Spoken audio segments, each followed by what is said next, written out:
you'd hear the popping sound of their joints. Across the pages of history, punishment wasn't always about justice. It was about fear and control. The methods used were harsh. It shattered the teeth. It drove them right up through the gums and into the jaw. It was brutally painful. And the messages were clear. Do what you're told, or suffer in ways you can't even imagine. You think these are just scary stories? No, they're real, written down, made by people like us. 20 strategically placed spikes that were meant to impale the body, but in such a way that it wouldn't kill the human inside. Now, get ready, because this list of 25 worst punishments in human history is the most upsetting thing you'll see on the internet. Placing them into a large, hollow bronze bowl where a fire would be lit under it. And believe me, you might not see justice the same way after hearing number 1. Number 25. Tied and licked by a goat. This punishment sounds like a joke until you hear the screams. The prisoner's feet were tied and covered in salt water or dry salt. Then, a goat, yes, a real goat, was brought in to lick the feet clean. At first, it tickled. But over time, the animal's rough tongue wore the skin down to bleeding raw flesh. The longer the session lasted, the more pain and bleeding followed, sometimes turning what looked like a prank into hours of torment. It was mostly used for minor crimes. That's what made it so twisted. No blades, no fire, just a slow, humiliating burn that didn't leave visible scars. But victims were left in tears, their feet infected or too sore to walk. It was pain disguised as comedy. Number 24. Oubliette. The oubliette would be the waiting area for hell. The only thing these small, vertical dungeons were made for was to make you forget you were there. A hatch opened up and lowered prisoners down a deep, dark hole in the stone. There are no windows, not a single light. There wasn't much place to sit or stand.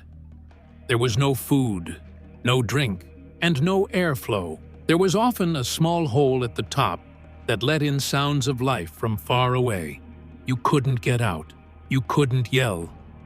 Days would go by, then weeks, and finally, silence. Not because of peace, but because of lunacy or death. People who were condemned to an oubliette generally didn't get a sentence.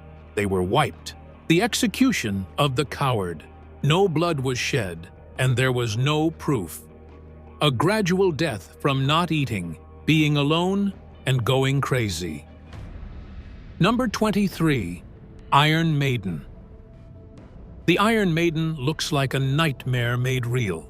A tall, human-shaped metal cabinet, its inside lined with razor-sharp spikes. The victim was shut inside, standing upright, as the door slowly closed. The spikes weren't long enough to kill quickly.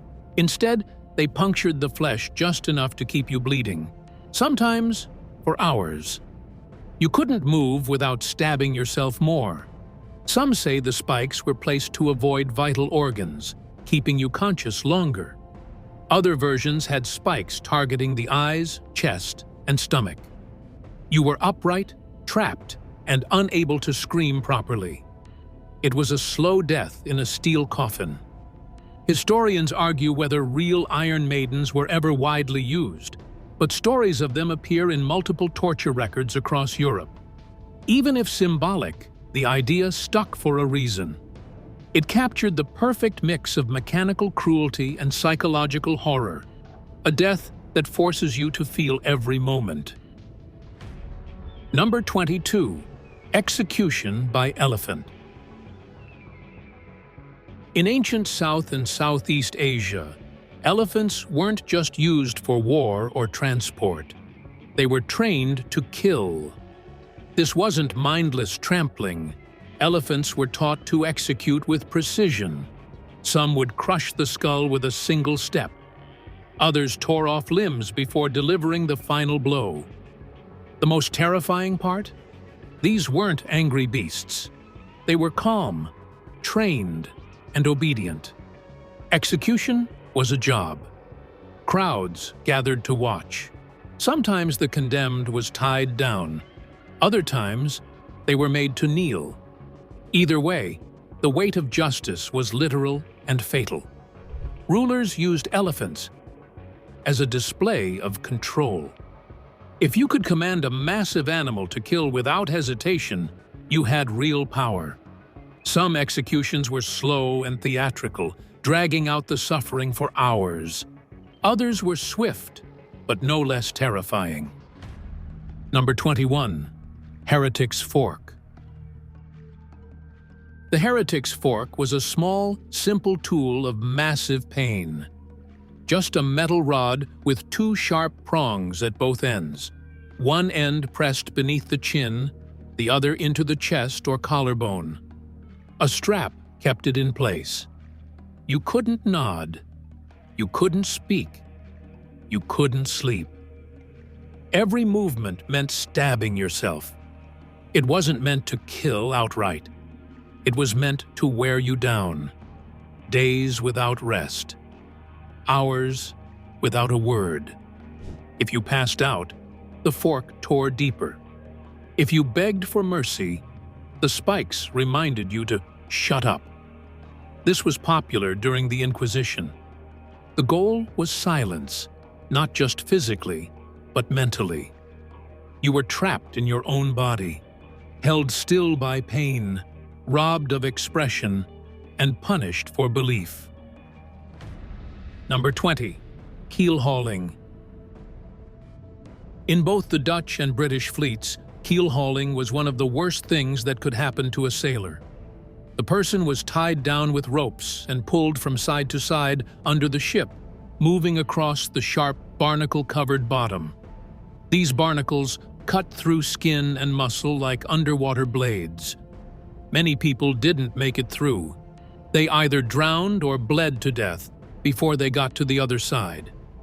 People who did survive were often crippled for life and left with scars and torn flesh that would never go away as a cruel warning to others on board.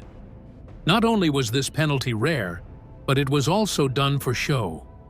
People on the ship would gather to watch, and the act itself was slow and careful. Number 19. Gibbet. Gibbeting was more about making an example than ending someone's life. After execution, usually by hanging, the criminal's body was placed in a metal cage and suspended in a public place. There it stayed, rotting slowly in the sun and rain, sometimes for weeks or months. Birds and rats picked away the flesh, and the stench was impossible to ignore. Passers-by were forced to look, a visual reminder of what happened to thieves, pirates, and murderers. These iron cages weren't hidden. They were often set near roads or harbors. In England, gibbeting remained legal until 1834, and was especially common after executions for piracy. The authorities believed that shame lasted longer than death, so displaying the body was part of the punishment. In some cases, the body wasn't even dead when caged, left to die slowly from thirst, hunger, or exposure. It turned the human body into a decaying billboard for law and order.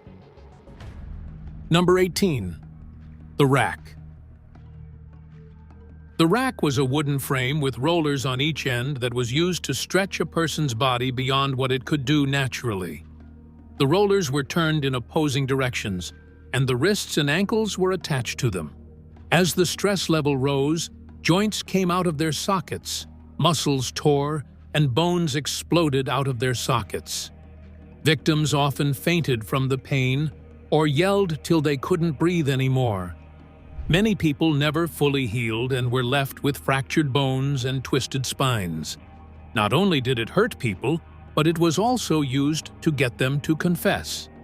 People in medieval Europe, notably during the Inquisition, thought this was a legal means to encourage honesty. The rack turned faster the longer someone stayed quiet. Sometimes the torture didn't stop until the victim admitted to something, even if they weren't guilty. In other situations, the torture itself was a death sentence, even if the person was not going to be killed. Number 17. Judas Cradle. The Judas Cradle was a pyramid made of wood or metal with a sharp point on top. They tied the victim up and carefully lowered them, point first, into their rectum or vagina. The spike went deeper over time because of the weight of the body, which caused a lot of discomfort and damage within. This wasn't supposed to kill right away. It made the pain last for hours or even days. The wound often got infected, which caused sepsis and death. The silence around it made it worse. There were no witnesses or trials for this torture, which was generally done in private. It was meant to harm and embarrass, especially when used against persons accused of sexual offenses or heresy. The pain and humiliation were meant to crush the human soul. Very few people lived through it, and even fewer were ever seen again once it started. Number 16. Breaking wheel. The breaking wheel was a big wooden wheel that was used to crush the corpse. Executioners tied the victim down and broke their arms and legs one at a time with hammers or iron bars. They fractured each limb in several places and then threaded them between the spokes to twist the body in a strange way. Sometimes the wheel was raised on a pole, and the individual who had been hurt was left to die slowly. It could take hours or even days for someone to die, especially if they didn't strike any major arteries. People came out in droves to see it, as if it were a public event. People seemed to be happier the more violent the execution was. Some cities only used this penalty on the worst crimes, like murderers, rapists, and traitors. But justice wasn't always fair, and innocent individuals got themselves on the wheel as well. People saw the display of suffering as both punishment and entertainment, which showed the worst parts of society. No weapon, no blood, just a silent grave swallowing you whole while you're still breathing. Number 15. Iron chair. The iron chair was a torture device with hundreds of sharp metal spikes on it. Victims were bound to the chair, unable to move, as fires were set beneath it. The spikes dug further into their skin, and the heat steadily cooked their flesh. Death was delayed and painful because of blood loss, burns, and shock. People in medieval Europe used this chair to terrify others into doing what they wanted. Number 14. Brazen bull. The brazen bull was a hollow metal statue shaped like a bull. The victim was locked inside, and a fire was lit underneath. As they burned alive, their screams echoed through pipes that made them sound like a bull. The Greeks used this cruel device, claiming it was entertainment. Ironically, the man who invented it was thrown into it first. Number 13. Garrote. The garrote was a wooden or metal chair with a collar that strangled the victim. Executioners twisted a rod to crush the windpipe or snap the neck. It was used in Spain for centuries, often seen as more humane than burning or hanging. Victims could die quickly or suffer, depending on how hard the device was cranked. It stayed legal in Spain until the 1970s. Number 12. Poena cullae. Romans used poena cullae to punish those who killed their parents. The condemned was sewn into a large sack with animals like a dog, a snake, a monkey, and sometimes a rooster. The sack was then thrown into a river or sea. Inside, the animals panicked and attacked the person while they all drowned together. It was a chaotic and terrifying way to die, meant to show the horror of such a crime. Number 11. Scaphism. Scaphism was one of Persia's most painful execution methods. The victim was trapped between two wooden boats or hollow logs with only their head, hands, and feet sticking out. They were force-fed milk and honey, which caused diarrhea and drew insects. Their body was smeared with more honey, and bugs slowly ate their flesh. Death could take days, as the person rotted alive in the sun. A spike through your body, slowly rising through organs, Vlad the Impaler turned death into psychological warfare. Number 10. Impalement. Not only was impalement cruel, it was also planned. A sharpened stick was thrust through the victim's lower torso, usually starting with the rectum or groin. The idea wasn't to kill someone quickly, it was to make them suffer longer. The stake was slanted so that it would miss important organs, allowing the victim to live for hours or even days. This practice became famous because Vlad the Impaler, the Prince of Wallachia, used it on tens of thousands of people, making forests of corpses. Impalement was scary and public. Victims were left out in the open as a warning. The more important the message, the more embarrassing it was. Bleeding, shock, or birds pecking at the body slowly killed the person. Some of the victims were still alive after 2 days. The punishment was exceptionally severe because it was so exact. Executioners had to learn how to stay away from big arteries. That way, the person would live longer. This made it both torture and psychological warfare. People are still shocked by reports of Vlad's ruthlessness. Impalement wasn't just a European thing. It was also used by the Ottoman Empire and people who lived in ancient Mesopotamia. Sometimes the stake would come out of the chest or mouth. The body was left standing like a creepy statue. This was a mix of anguish, shame, and terror. Number 9. Flaying. Flaying stripped people of their skin, literally. The skin was peeled off in large sections, starting from the legs or back. It was done slowly to keep the victim alive for as long as possible. Organs were exposed, muscles bled, and every nerve ending was on fire. Victims usually died from shock, infection, or blood loss. This method was used by the Assyrians and Aztecs, often for religious or political reasons. In medieval times, it was a punishment for traitors. Sometimes the skin was nailed to a wall as a warning. The Romans flayed slaves who rebelled.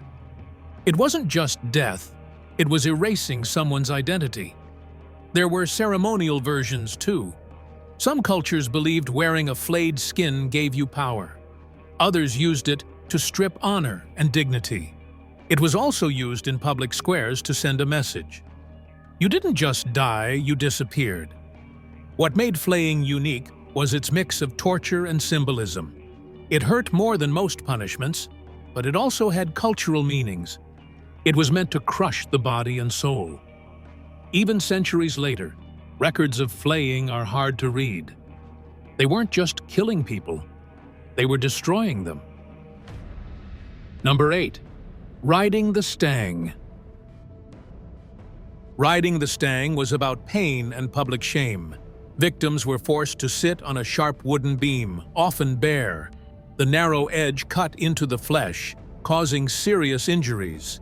Then they were paraded through the streets for everyone to see. The ride could last for hours. This punishment was used in Europe, especially in England and Scotland. It was usually given for adultery, domestic abuse, or gossip. The goal wasn't just punishment, but humiliation. Crowds threw things, laughed, and jeered. You were in pain, and everyone saw it. Internal injuries were common. The beam tore into muscles and caused bleeding. Long-term damage to the spine or pelvis wasn't rare. Some victims couldn't walk afterward. Others developed infections and died later. It wasn't just about the law, it was about society judging you. You became a living symbol of failure. Even kids joined in the mocking. This punishment mixed cruelty with comedy. But to the person riding the stang, it was pure misery. Number 7. Cangue. The cangue was a heavy wooden frame locked around the neck. It weighed up to 50 pounds, sometimes more. The victim couldn't lie down, feed themselves, or even scratch an itch. It caused sores, neck pain, and exhaustion. Some were forced to wear it for days. Used in China and parts of East Asia, the cangue was meant to humiliate. People wore signs listing their crimes. They stood in public places, visible to all. The longer they stood, the weaker they became. Some collapsed and died from starvation. This punishment didn't involve direct violence, but it worked through slow suffering. The pain was mental, emotional, and physical. You were trapped in your own body, and everyone walked by and watched. The worst part was dependency. Victims had to beg for food and water. If no one helped, they starved. It was a cruel social experiment. Your fate depended on strangers. Even minor crimes like theft could lead to a cangue. It turned small mistakes into huge suffering. Simple wood became a prison, and the world was your jailer. Number 6. Boiling alive. Boiling alive was exactly what it sounds like. Victims were dropped into vats of boiling water, oil, or even molten metal. Skin blistered instantly. Organs were cooked while people were still conscious. Death was slow and gruesome. In England, it was used for poisoners under King Henry VIII. The punishment was meant to match the hidden cruelty of the crime. The pot was often large enough for people to watch. Victims screamed until their lungs collapsed. It was public, painful, and unforgettable. Different regions had their own boiling methods. Some tied victims with chains to keep them from escaping. Others dipped them in slowly, piece by piece. Oil made it worse. It burned longer and hotter. The lead made sure no one survived. The smell was unbearable. The flesh melted. Bones cracked under the heat. Onlookers often gagged, but they kept watching.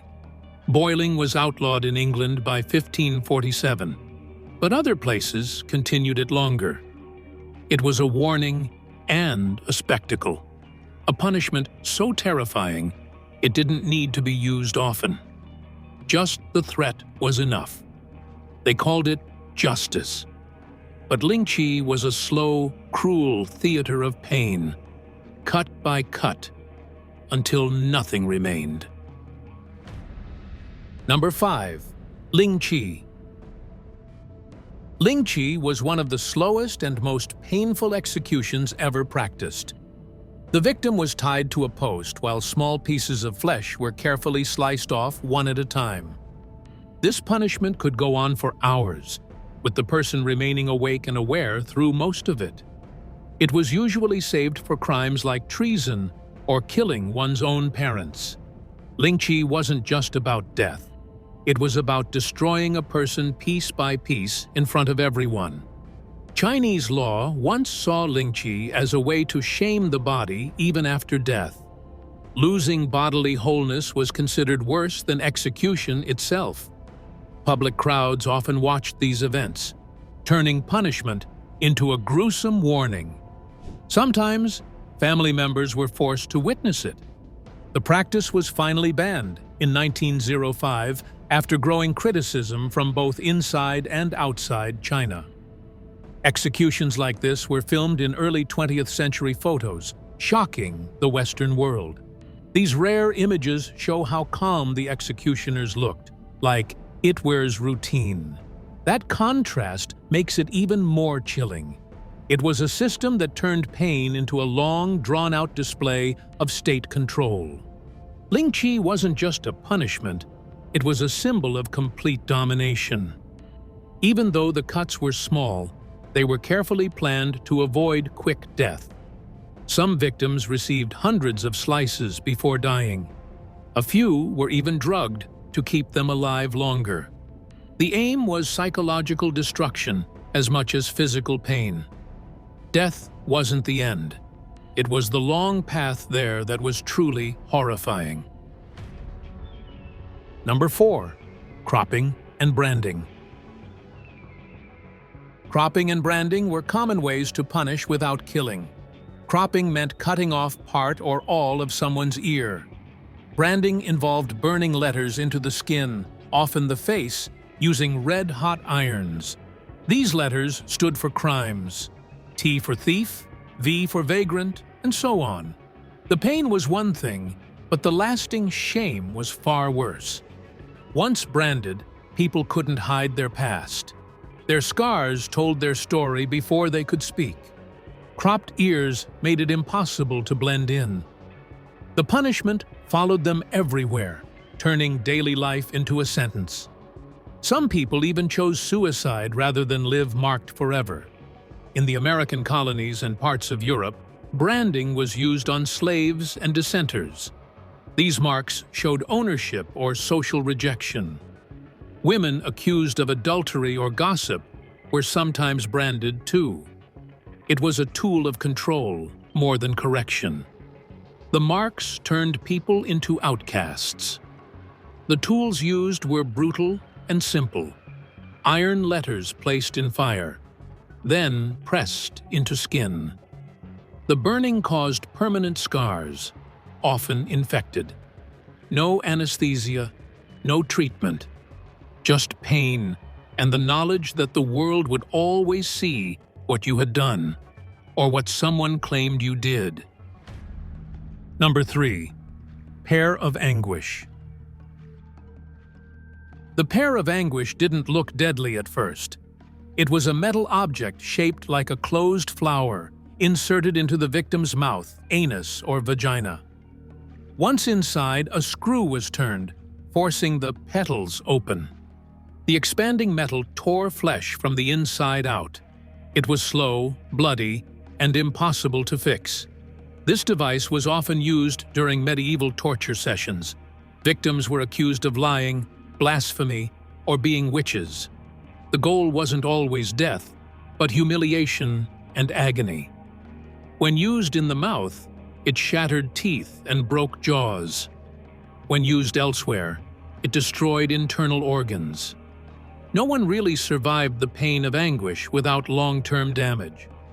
The injuries were horrifying, even if the victim lived. Infection, bleeding, and permanent pain were almost certain. The cruelty was in the method, invisible damage that crippled silently. It was pain without visible wounds. Historians believe most people never saw it coming.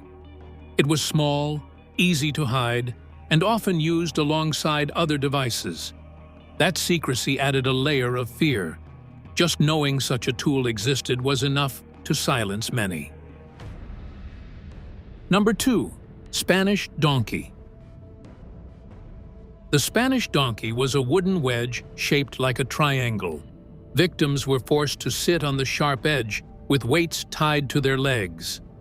As time passed, the pressure cut deeper into the groin. The pain was immediate, but the real damage happened slowly. This was torture by gravity, nothing more, nothing less. It was often used during witch trials and military punishments. Men and women alike were sentenced to ride the donkey for hours. Some died from blood loss or shock. Others were crippled for life. The design was cruel in its simplicity. Unlike more elaborate tools, the Spanish donkey used the victim's own weight to cause injury.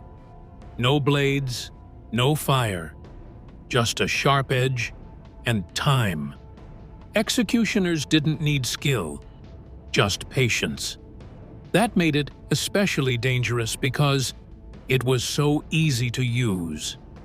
It turned public spaces into silent horrors. People could hear the screams, but no one dared to speak out. It reminded everyone that disobedience had a cost. No courtroom needed, just the wedge and the will to watch someone suffer. Number 1. Live burial. Being buried alive wasn't always accidental. Many societies used it on purpose, as punishment for crimes, shame, or taboos. Victims were sealed in coffins or buried in dirt, left to suffocate slowly. The worst part? You stayed conscious the whole time.